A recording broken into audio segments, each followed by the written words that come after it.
K-12. Pag sinabi nila na, ay, failure yata yung K-12, gawin natin K-15. Oh, tapos failure na naman. Sasabihin nila, hindi, dagdagan natin, gawin natin K-20.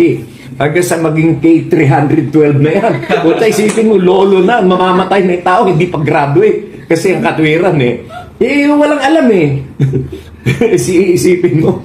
So, I think it's not about the number of hours that you spend on studying, or not the number of hours you spend inside the classroom, but it's also, we should also teach the children on how to improve themselves. Pag-aralan natin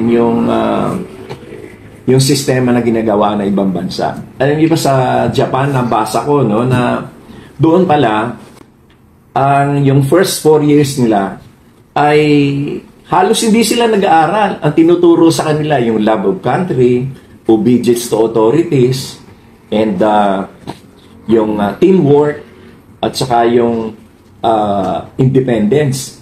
And doon nalaman ko mga kwento na yung mga bata pala doon, pag pumapasok sa school, hindi sila hinahatid ng mga magulang, kundi ang mga citizens doon, ang mamamayan doon, meron silang obligasyon na yung mga bata na nakikita nila ay they have to see to it na ginaguide nila papasok ng school. At ganun din sa pauwi. May mga nagbo-volunteer na nagbabantay sa kalye para makatawid yung mga bata. And then yung mga bata, pagdating ng school, ang mga schools pala doon, walang mga janitor. Kundi paslit pa lang, ay tinuturoan na sila na maglinis kayo. At yung inyong eskwelahan ay dapat malinis. So sila yung naglilinis mismo ng eskwela, sila yung nagpupunas ng sahig, sila yung nagwawalis. Dito sa atin, pag ginawa natin sa mga bata, naku, gera ng mga magulang niya. Inaalipin yung mga anak namin. Hindi nga namin pinapagwali sa bahay yan. Hindi namin pinagpupunas. Tapos kayo, inaalipin nyo, ginagawa nyo alila yung mga anak namin. Yun yung mindset natin Sa kanila, hindi.